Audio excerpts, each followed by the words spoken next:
Buongiorno a tutti, desideravo far arrivare a tutti voi un messaggio di ringraziamento e soprattutto di congratulazioni sia al corpo docenti sia e soprattutto anche a voi tutti ragazzi per l'ottimo lavoro svolto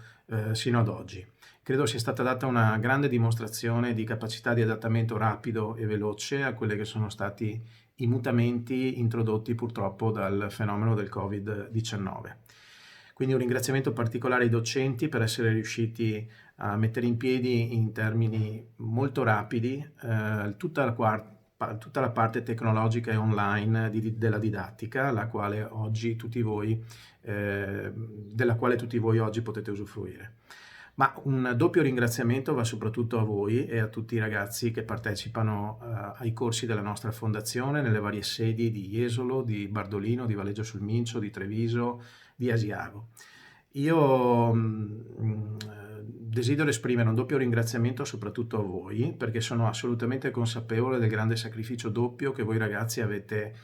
fatto e al grande contributo che avete dato in questa fase al contenimento della diffusione del virus. So che per voi è stato un sacrificio molto più grande, ma la grande responsabilità che avete saputo dimostrare oggi costituisce un grande valore e riconoscimento nei vostri confronti.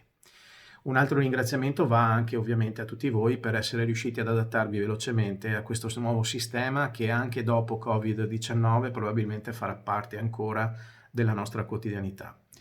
Vorrei darvi anche qualche informazione relativa al prossimo futuro. Stiamo andando avanti con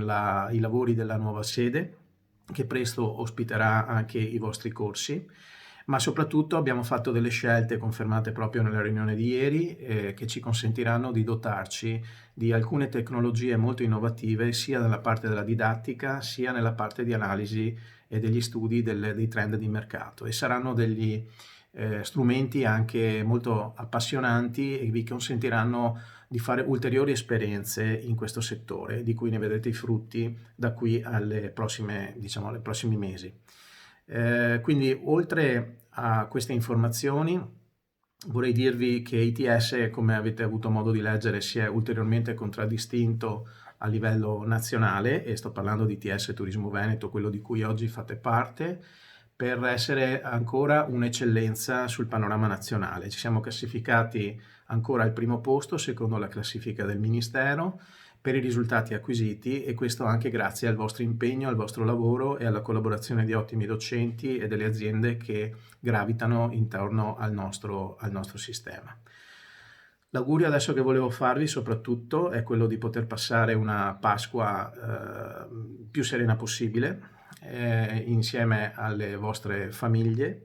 nella consapevolezza assoluta che tra non molto tutto questo costituirà un ricordo, ma nell'assoluta certezza che abbiamo sicuramente avuto una delle più grandi lezioni che potevamo avere legata proprio ai cambiamenti che questo fenomeno ha introdotto nella nostra quotidianità. Costituirà sicuramente un grande valore aggiunto anche nel vostro bagaglio di esperienza, ma sono assolutamente certo che i frutti di tutto questo li vedremo quando l'attività lavorativa riprenderà. Saprete dare un grande contributo anche alle aziende presso le quali mi auguro presto andrete a lavorare, ma soprattutto credo sia stato fatto un ulteriore passo in avanti proprio sull'utilizzo di determinati strumenti tecnologici. Quindi, come sempre avviene nella disgrazia purtroppo del momento, credo che molti di noi hanno anche ricavato molti lati positivi nell'organizzazione della propria quotidianità. Quindi un grande saluto, un grande augurio di una buona Pasqua a tutti voi, spero vi colga ovviamente tutti quanti in salute, a voi e a tutti i vostri familiari e soprattutto un arrivederci a presto, dove spero avrò la possibilità di vedervi di nuovo frequentare le nostre sedi, magari possibilmente anche all'interno di quella che sarà la nostra nuova sede della Fondazione e per il momento mi limito semplicemente ad inviarvi un grande abbraccio, ovviamente virtuale, con l'augurio appunto di una Pasqua assolutamente serena. Grazie a tutti, in bocca al lupo.